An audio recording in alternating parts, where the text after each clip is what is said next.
Vamos abrir as nossas Bíblias, irmãos. Atos dos Apóstolos, capítulo 18.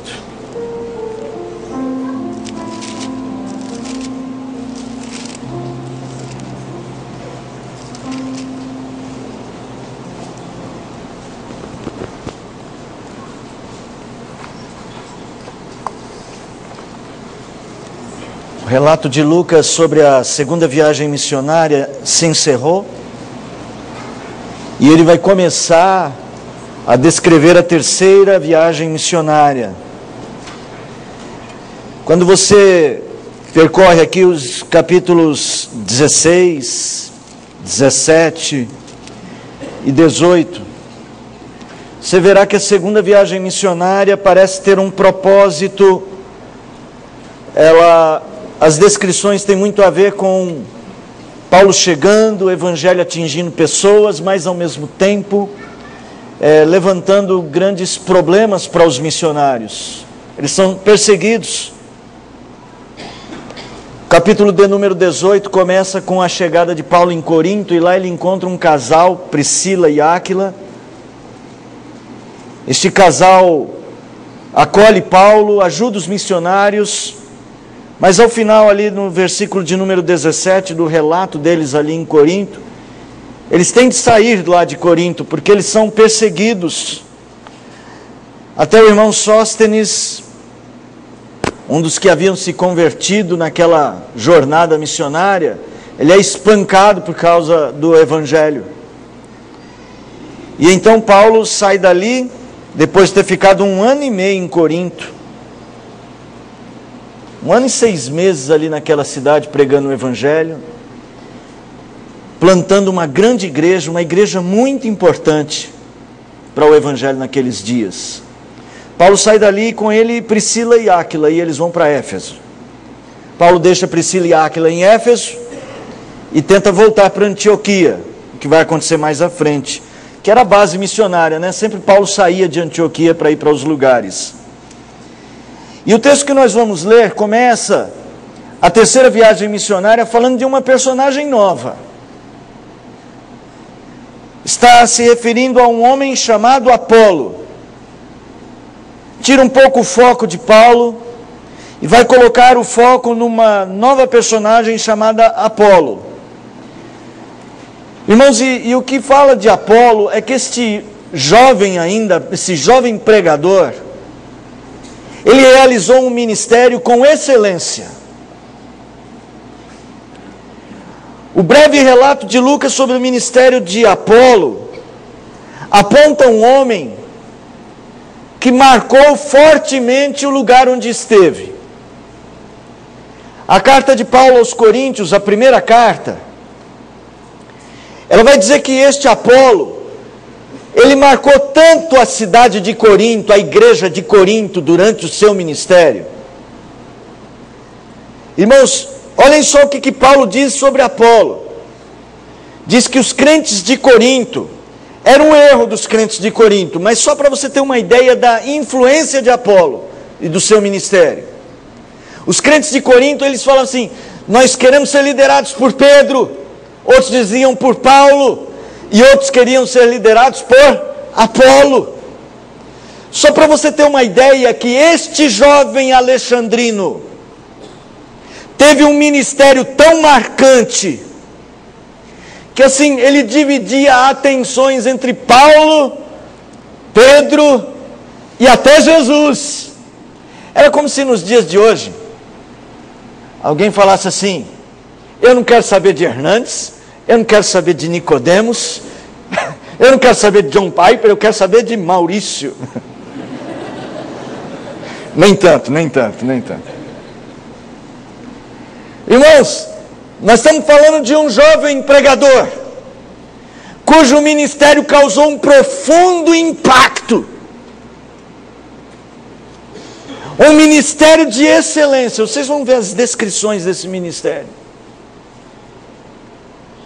E o breve relato de Lucas sobre essa impressionante trajetória, aliás, Lucas parece não...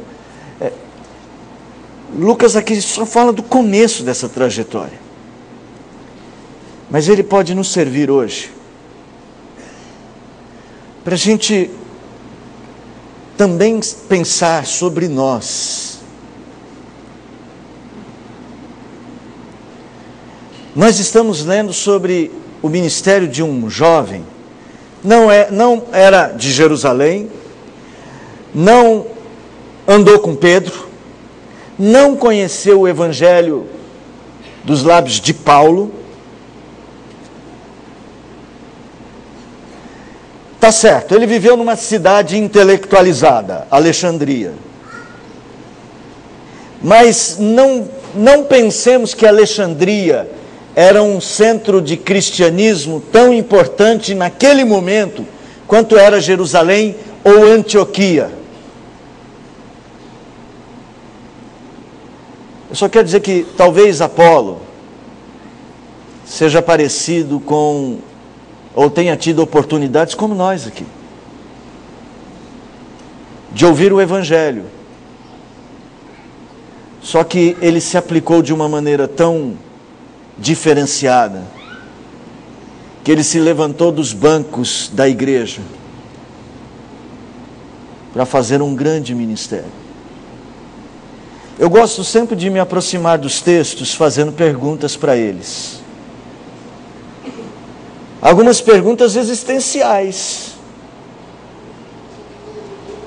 Eu, como um pastor, eu me pergunto para esse texto, ou pergunto a esse texto, o que é preciso para ter um ministério tão útil? Lembra a definição de excelência que eu dei no início? Excelência não é ser melhor que os outros, é ser o melhor de si mesmo. Dá para entender, né? O que é preciso, Senhor? O que torna uma pessoa membro de uma igreja de periferia como a nossa, que pode tornar você, ou pode me tornar, alguém tão útil para a obra de Deus? Agora não pense que utilidade para a obra de Deus se resume a você ser um pregador como Apolo. Pense em fazer a mesma pergunta para o texto. O que pode dar à minha vida o contorno de um ministério, seja lá o que for que eu faça para viver, de que maneira eu esteja inserido nessa realidade? O que é que pode transformar a minha vida e dar a ela um contorno de utilidade, de excelência, como Apolo desenvolveu? Por que eu acho que é importante isso? Porque nós estamos vendo um tipo de cristão, e está sendo corriqueiro na igreja, alguém que ao se dedicar às coisas desta vida, ao trabalho, ao esforço pelo ganho do comum, pessoa que dá tudo de si, que realmente faz com excelência, que vai para os estudos e é capaz de se tornar e se destacar como alguém capaz de produzir material de excelência, mas que não é capaz de dar a sua vida a Deus com excelência, para os quais a vida cristã é só um apêndice da vida. Sabe o apêndice? Que está lá, a gente só sabe que tem quando dói, e que a gente nem faz questão de usar mais, que está preparado, preocupado para vencer nessa vida com tudo que tem. Até o hobby dessa pessoa, ele se dedica ao máximo. Quando ele gosta de cinema, ele sabe tudo de cinema. Quando gosta de futebol, ele sabe tudo de futebol. Quando ele gosta de algum esporte, ele faz tudo pelo esporte. Mas quando se trata de servir a Deus, de entregar a vida a serviço do Senhor, uma proposta de vida eterna, ele não pode se dedicar, porque isso é um apêndice. Para mim é importante a gente olhar para esse jovem e para o que Deus fez através da vida dele. No final vou fazer algumas perguntas na conclusão.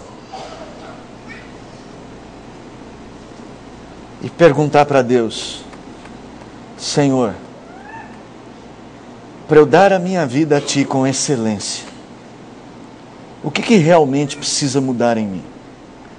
Porque a minha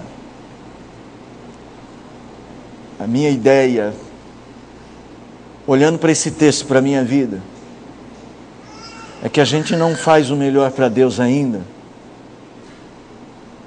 que está faltando uma percepção clara de quem é o nosso Cristo e qual a nossa relação com Ele.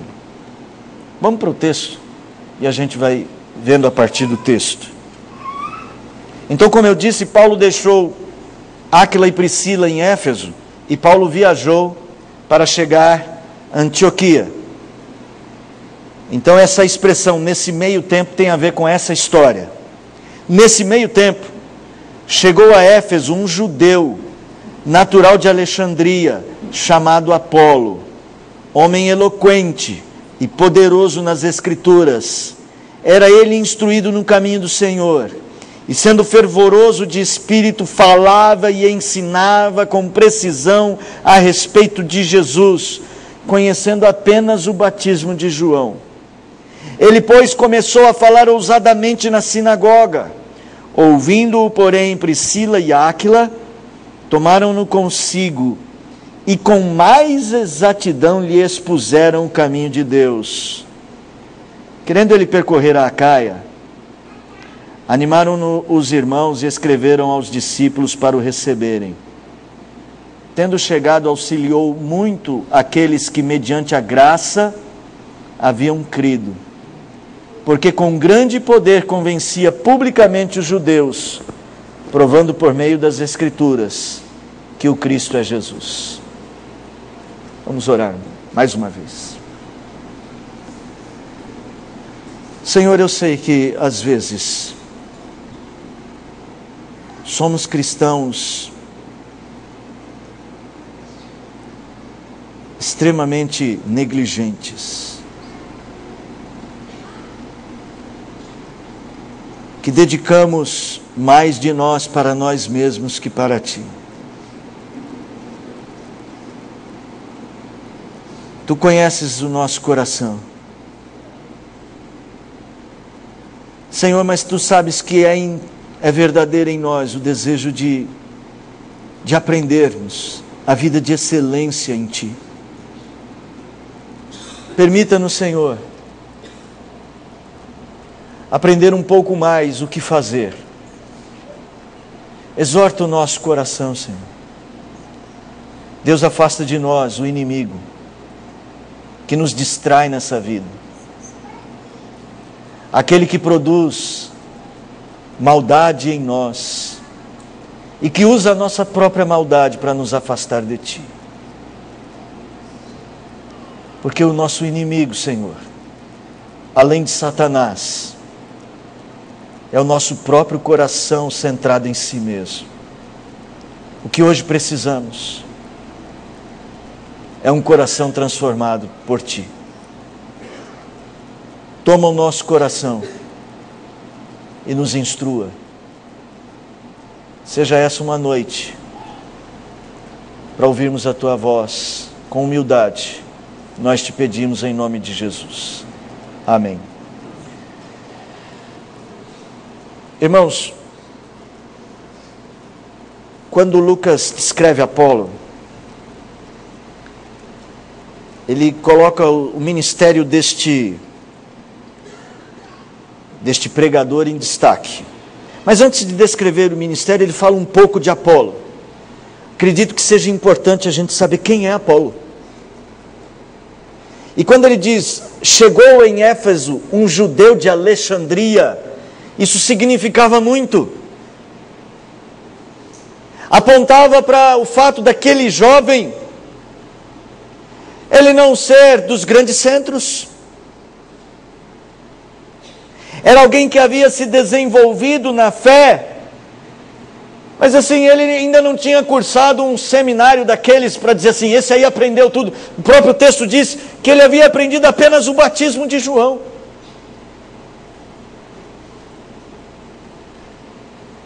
Mas Lucas, quando começa a descrevê-lo, ele coloca lá no versículo de número 24, duas qualidades que parecem ser assim, uma espécie, eu quero definir fulano, quem é Apolo? E ele diz que era um homem eloquente, e um homem poderoso nas Escrituras. Irmãos, é muito importante que a gente note que essa construção não é uma construção à toa. Lucas está precisando nos dizer que aquele jovem de impressionante ministério, que mais tarde seria um dos grandes pastores, um dos grandes pregadores da igreja de Corinto, aquele jovem era eloquente. A palavra eloquente que ele usa aqui é a palavra logios. Eloquente não é só alguém que fala bem. Para nós, eloquente, né, a nossa tradução sugere alguém que fala bem, fala com fogo. Não, eloquente é alguém que sabe o que está dizendo, que fala com desenvoltura, porque conhece bem do que está falando. Apolo era um homem que havia se preparado e conhecia bem o que estava dizendo. E ele completa, diz que este homem era poderoso nas Escrituras. Ele usa aqui a palavra dinamis. Um sermão que eu já ouvi sobre esse texto diz assim que Apolo era uma dinamite no púlpito. A ideia de que este homem era movido por um senso de apego, uma alma que amava o Evangelho profundamente. Ele tratava as Escrituras com um ânimo de alma. Ele era extremamente persuasivo porque conhecia, mas porque falava de algo que ele amava. A missão, irmãos, ela é realizada com excelência quando nós juntamos duas coisas extremamente importantes: conhecimento e amor à obra.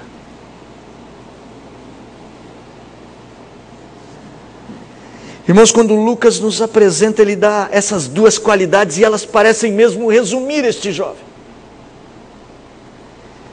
Olha, só para ter uma ideia, o texto continua e vai ver como essas qualidades ele vai agora ainda aprofundar na dissertação sobre essas qualidades. Ele começa dizendo, ele era instruído no caminho do Senhor, ele era catecúmenos do caminho do Senhor. Ele sabia para falar, ele estava preparado para falar, a ideia de catecumenato. Preparado para falar. Irmãos, eu sei que às vezes a gente confunde saber falar em público com eloquência, mas eloquência é buscar o preparo adequado, através de um conhecimento claro da sua fé, para poder falar. Ele era instruído no caminho do Senhor e fervoroso de espírito. Quando eu estou sendo muito técnico, eu quero escapar um pouco disso, mas a ideia de fervoroso de espírito era dizer assim, este homem, ele punha vida nas suas palavras. Do que é que estamos falando aqui, irmãos? Nós estamos falando de alguém que conhecia e falava do Evangelho de forma viva, com conhecimento e com amor. Eu não sei o que é que acontece Mas talvez estas sejam parcelas da nossa relação com a palavra de Deus e talvez com o próprio Deus, que estão impedindo-nos de servir a Deus com excelência ou com tudo que nós temos. Às vezes nós estamos mais dedicados a outras coisas, porque outras coisas estão mais presentes na nossa área de conhecimento. Nós nos tornamos especialistas em tantas coisas. Gente, hoje, quando você fala de um jovem, o que você é? Eu sou engenheiro. Engenheiro o quê? Engenheiro civil. Ah, engenheiro civil, que legal, você é engenheiro civil. Mas com especialização em concreto armado. Então ele é um engenheiro civil, com especialização em concreto armado, e ele vai dizer com pós-graduação em mistura de areia e pedra. Aí eu estou inventando. Eu sei totalmente como é que funcionam as reações químicas do cimento com a água. Então eu sou um especialista em mistura de cimento e água. E eu conheci vários pedreiros que eram muito especialistas nisto, mas não como os engenheiros. Médico. Gente, a medicina talvez seja o ramo mais específico do mundo. É especialista, é um ortopedista, especialista em mão, especialista em dedo mínimo, especialista em falange, eu não sei como é que chama a menorzinha daqui, mas em falange, mas assim, especialista só em trinca. Falangeta? E quem é quem? Falange, falanginha? A falangeta. Nós temos vários especialistas aqui me auxiliando hoje. Eu sei. É um modo bem atual, né? Das pessoas serem. Talvez nem tanto hoje, né? Acho que já está mudando um pouco. Mas seja como for, às vezes somos especialistas em muitas coisas. E sabemos muito de muitas coisas. Mas nada sabemos de Deus. É por isso que a nossa fé é tão pobre. É por isso que nós não sabemos dizer nada de Deus. E aí quando alguém diz qualquer coisa contra Deus, a gente é obrigado a dizer o quê? Amém. Um amém maldito. Mas assim seja. E talvez também nos falte amor profundo e apego para não trocar Deus pelo time de futebol, por exemplo. Que não faz sentido algum, meus irmãos. Quando a gente olha para o ministério de Apolo, o que a gente vê é um jovem instruído. O amor deste homem à palavra. Ele sabia do que estava falando, e porque sabia do que estava falando, ele era capaz de amar a Deus. Irmãos, eu quero falar sobre estes erros cometidos hoje. Aqueles que dizem o seguinte: quem estuda demais não consegue ter tempo para amar a Deus. E alguns que falam essa ideia do empenho emocional atrapalha a razão.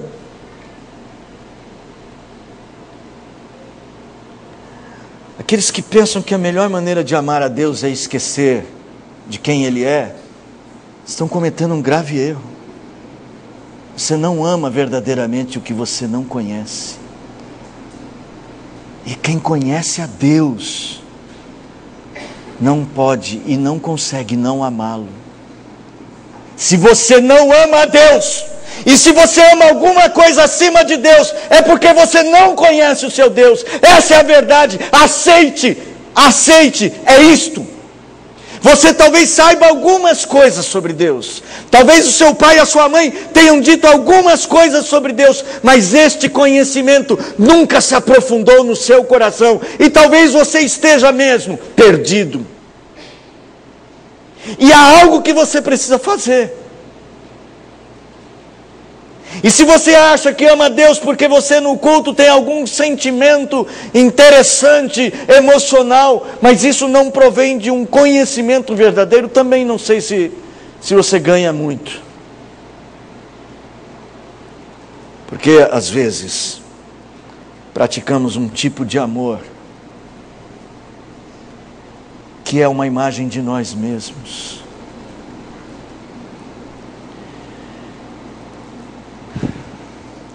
Exatidão no conhecimento precisa produzir amor. Porque tem gente que sabe muitas histórias bíblicas e conhece muito de teologia, mas eu só sei que verdadeiramente essa pessoa conhece a Deus quando tudo isso faz amar o Senhor e ao próximo.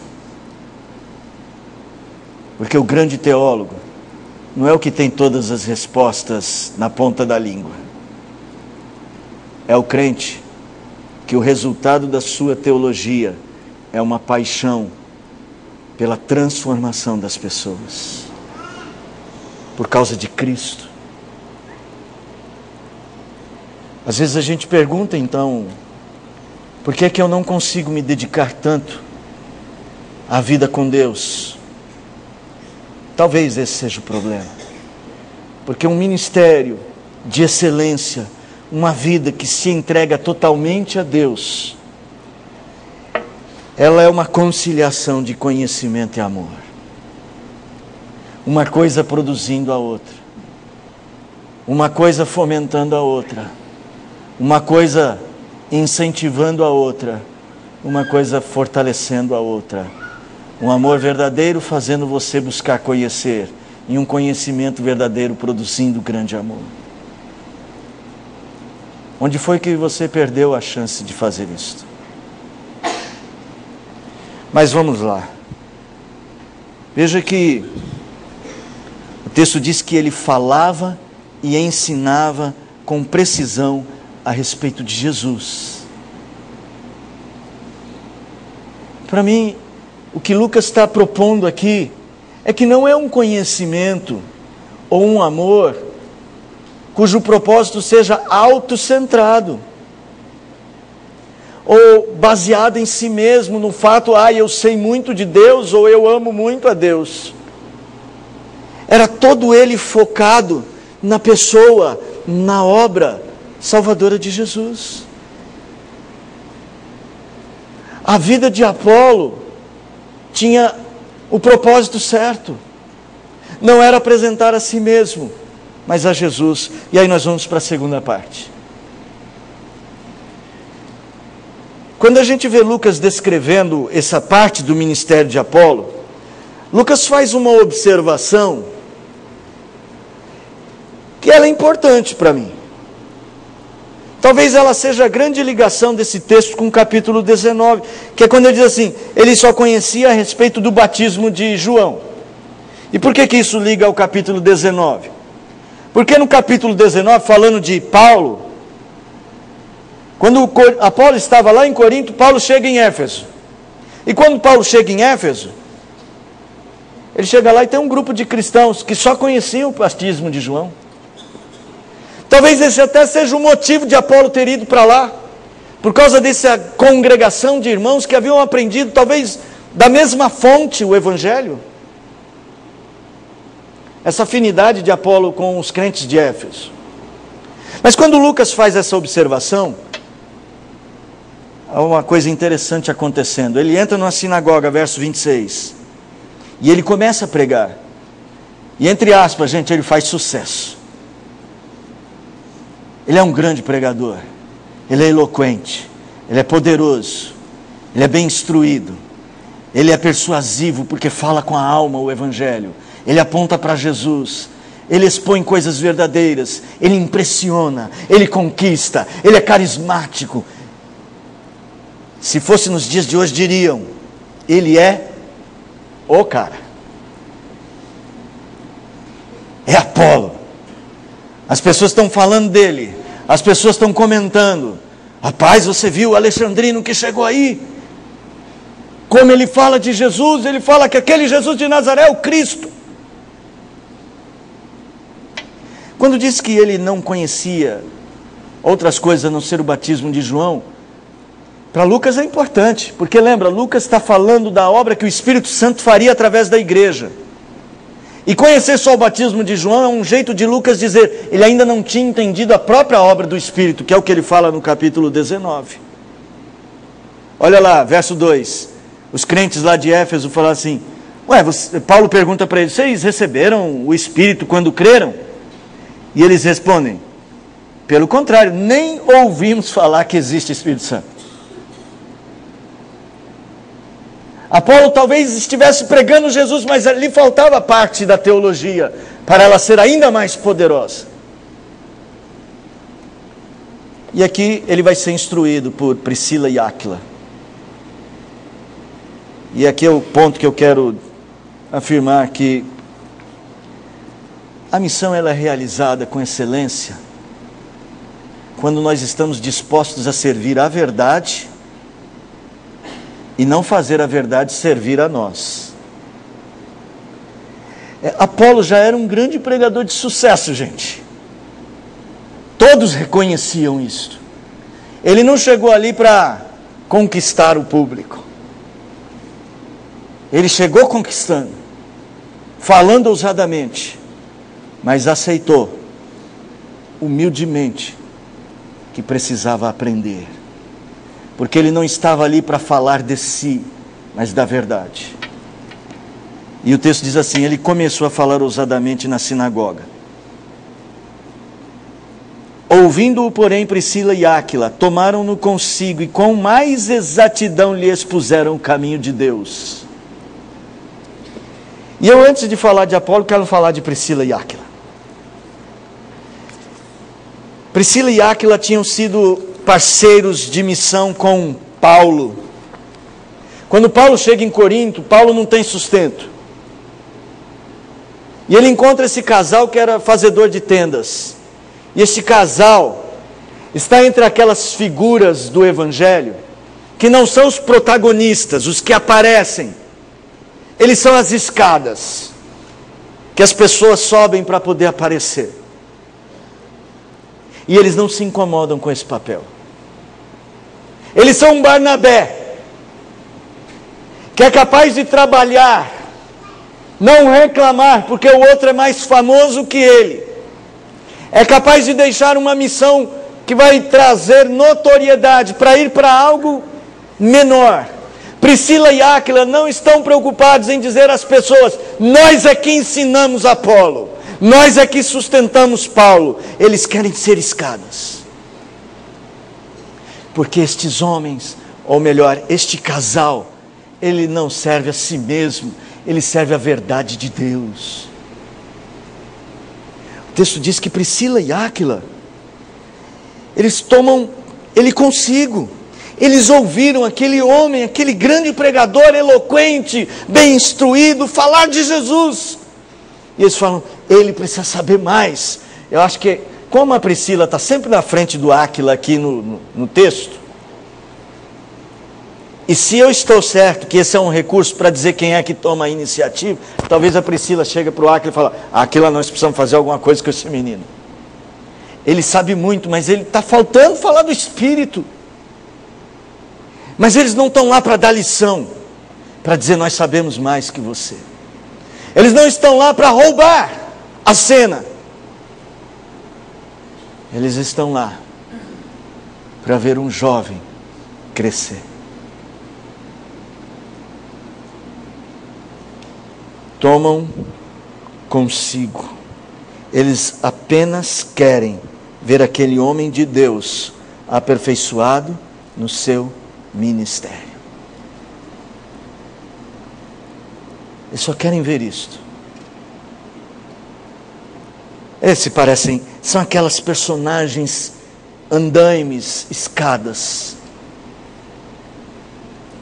tão importantes para a verdade. Nós temos que tomar muito cuidado com essa ideia de que temos de ser os protagonistas. Temos de ser as pessoas elogiadas. temos de aparecer. Nós temos é que servir a verdade, cada um na sua medida, a seu modo. Quem é mais importante? Paulo, o pregador, o evangelista da Ásia Menor, ou aqueles crentes aos quais ele, em suas cartas, dizia: orem por mim, para que me seja dada ousadia para pregar o evangelho. Já viram? Que Paulo chega para a igreja, ele deve ter atingido o coração. Isso aqui é um anacronismo, tá? Da presidente da SAF de Corinto, de Éfeso, o presidente da UPH, as crianças da UCP, de Filipos. Quando ele falou: orem por mim, e as crianças, algumas delas que ninguém soube o nome, falaram assim: Senhor Jesus, abençoe o apóstolo Paulo. Ou como hoje nós oramos pelo pastor Jean. Eu acho que o Jean ainda vai ser famoso, gente. Eu já falei isso para ele. Jean, você ainda vai ser o famoso. Para mim, você vai ser o Ronaldo Lidório do Oriente Médio. Assim como o Ronaldo Lidório está para concombas, pastor Jean está para o povo curdo. Então aproveite para pegar autógrafo, para tirar foto. Mas quem é mais importante? O grande missionário, ou aquela irmã que nas orações diárias dobrou os joelhos diante de Deus e deu o seu melhor por causa da verdade. Ambos são excelentes, porque o ministério se faz com excelência quando nós fazemos pela verdade e não por nós mesmos. Quando eu vejo Priscila e Áquila, gente, o que esses irmãos fizeram pelo Evangelho, devia ter assim, carta de Priscila e Áquila para a igreja tal, mas eles não estavam preocupados com isso. Igreja presbiteriana Priscila e Áquila, eles não estavam preocupados com isso. Eles queriam que Cristo crescesse, para usar a linguagem de João, já que é assim que Apolo tinha aprendido, que Cristo crescesse e eles diminuíssem. E talvez esse seja um problema nosso, que a gente faz não pela verdade. Às vezes a gente quer realizar ministérios não pela verdade. Às vezes a gente quer fazer as coisas não pela verdade. O outro lado é Apolo.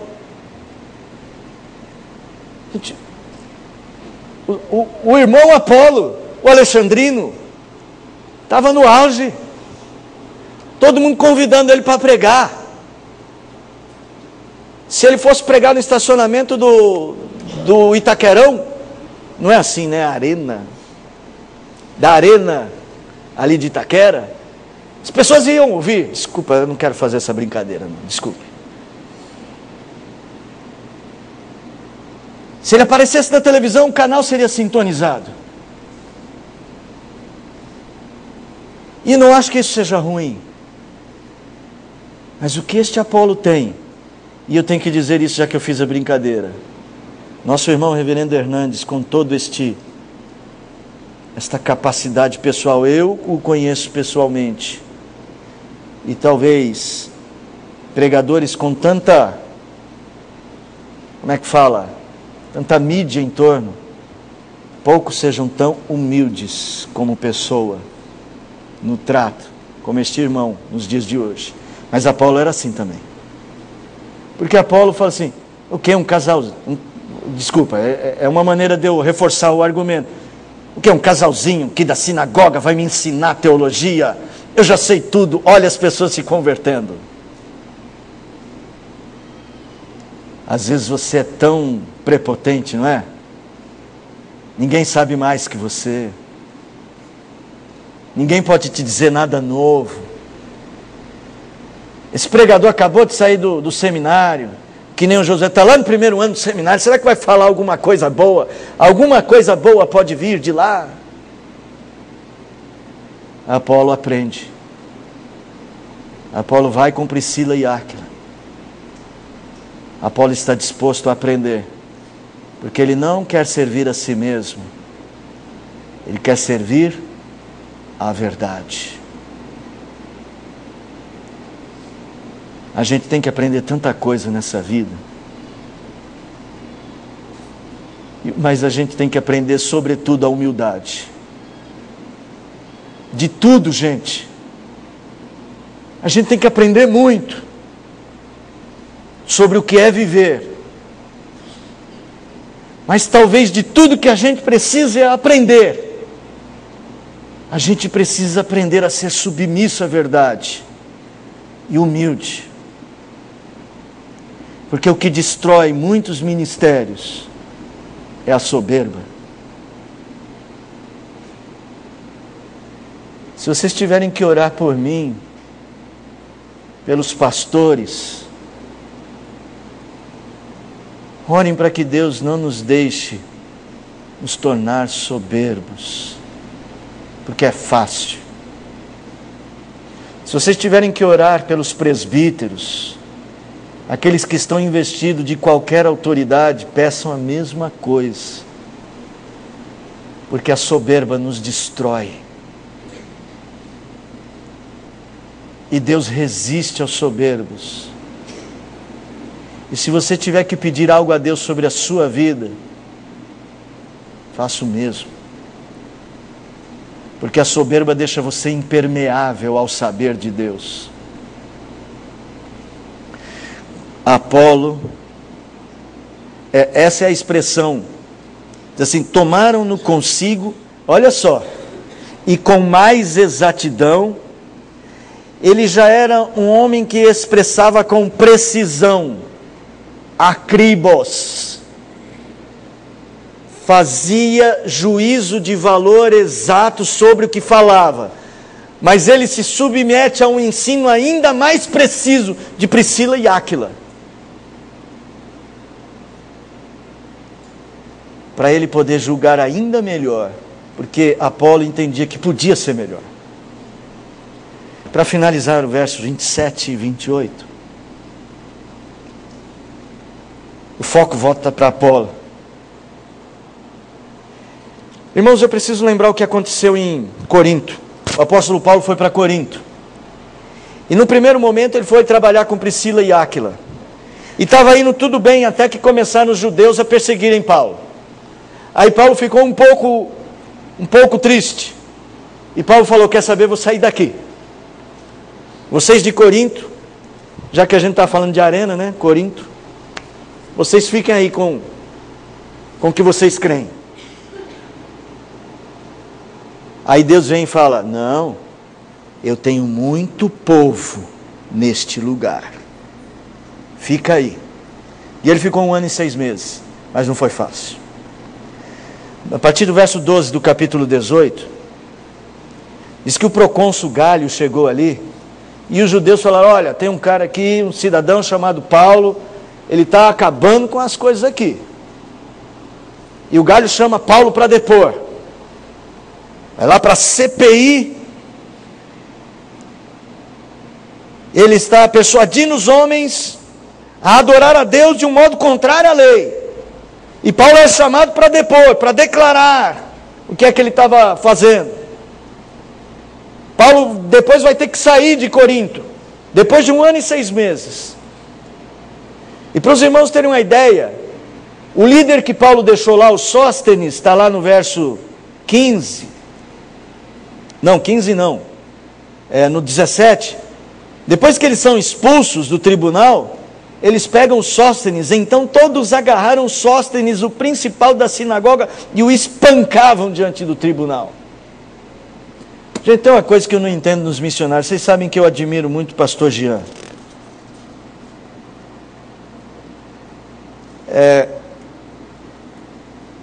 Mas tem uma coisa que eu não entendo dos missionários. Eu entendo, eu falo que não entendo, mas eu entendo. Bom, vamos pegar o caso da Esther. Quem conhece a Esther sabe assim, a capacidade intelectual da irmã. Como é organizada, como é capaz. Imagine a Esther não passando 20 anos no campo missionário. Imagine a Esther 20 anos trabalhando numa empresa com toda a capacidade que ela tem para organizar, para desenvolver, e a coragem, a eficácia, a proatividade da Esther. Gente, eu não sei se a Esther seria, tudo indica que seria muito bem sucedida. Talvez fosse presidente de algum país da América Latina um dia. Mas ela vai para o campo missionário. Ela passa 20 anos trabalhando com missões. E quando ela volta, uma aposentadoria, assim, doente por causa do campo, quase perdeu a visão, tendo dificuldades para dormir até hoje, porque muitas vezes o som das bombas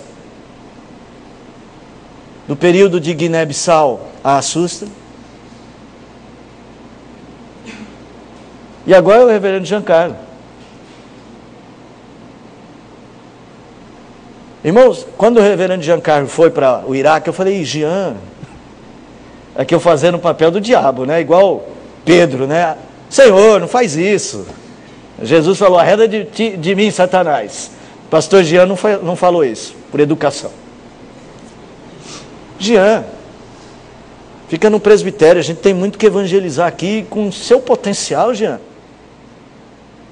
Nós vamos longe. Aquele jeitão dele. Sim, desculpa, eu não quero falar só do Jean não, gente.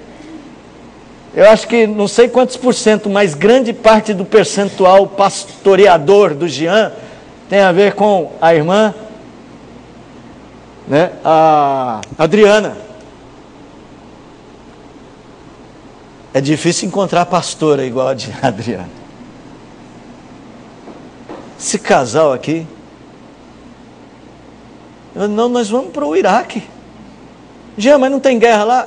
Mas onde a gente vai é seguro. A guerra está só a 70 quilômetros.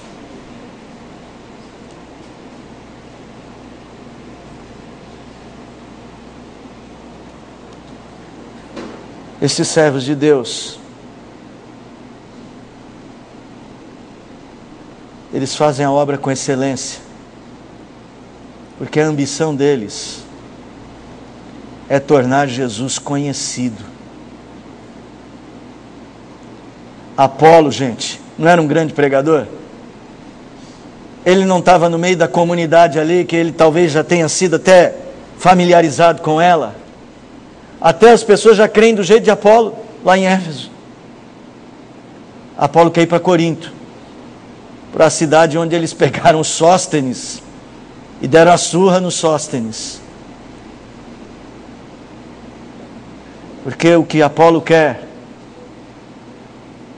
é fazer Cristo conhecido. Querendo percorrer ele a Acaia, aí fala de Corinto. E os irmãos, muito amigos, né? Corinto, eles o animaram, vai mesmo. São diferentes de mim, eu estou aprendendo agora. Porque aqueles irmãos sabiam que Cristo precisava ser conhecido. O horizonte dessas pessoas era mais amplo que o nosso. Não era fechado em muros do egoísmo. Eram horizontes amplos. Eles viam o mundo como Cristo mandou a gente ver. Olhem para os campos. Vejam as searas, elas estão prontas, nós precisamos de trabalhadores. Apolo, com a sua eloquência, com a sua instrução, com a sua teologia, com a sua pregação, ele não quer ser famoso, ele quer ser um pregador, um anunciador de Cristo. Só isso, só isso. Ele quer estar lá onde Deus mandou ele estar, seja ele uma costureira, ou seja ela uma costureira, ou ele um costureiro, seja um sapateiro, seja um missionário, um engenheiro, um médico, um gari, não importa, ele tem a ambição de fazer Cristo ser conhecido, então ele dá o melhor, porque a missão se faz com excelência. Quando a nossa ambição de vida é fazer Cristo conhecido, e se essa não é a sua ambição de vida, nunca você dará o seu melhor para isso. Onde estiver o teu coração, estará o teu tesouro. Onde estiver o teu tesouro, estará o teu coração. E tendo chegado ali, de novo ele encontrou as escadas. Tendo chegado, auxiliou muito aqueles que mediante a graça haviam crido. Apolo não fez aquilo sozinho, porque a igreja tinha horizontes amplos. É o corpo que precisa ver longe. A culpa de não vermos tanto não é de A ou de B, do líder dos homens, do líder do ministério de música, do pastor. É que quando o corpo não vê longe, ninguém vê. E ninguém consegue ir longe. As escadas estão sempre presentes aqui. Desculpa eu usar essa palavra, pode parecer muito pejorativa. Irmãos que sustentam estão sempre presentes aqui, nesse texto de Lucas. Olha que bonito como termina o texto. Porque com grande poder convencia publicamente os judeus, provando por meio das Escrituras que o Cristo é Jesus. Fazer Cristo conhecido. Na cidade onde tinham espancado Sóstenes, Apolo não foi lá para ministério escondido, não. Ele falava publicamente. Por quê? Porque quem faz a obra, irmãos, Lucas põe uma palavra pequena no texto, isso que me ajuda muito. Os que haviam crido mediante a graça. Por que vale a pena você dedicar a sua vida com excelência? Porque a graça opera através de você. Não é a sua excelência pessoal, ou a sua capacidade pessoal de fazer bem feito. É o desejo de que a graça opere através de você. Eu disse que ia terminar com perguntas, e eu vou fazer isto. Eu não tenho dúvidas de que deveríamos repensar qual é mesmo o nosso papel nesse mundo. Se viemos aqui para ganhar dinheiro, para sermos famosos, ou para só passar os dias aqui na terra, até morrermos. Com certeza não é isso. No fundo, viemos aqui com o papel de tornar Cristo conhecido. Foi para isso que fomos chamados para o Evangelho.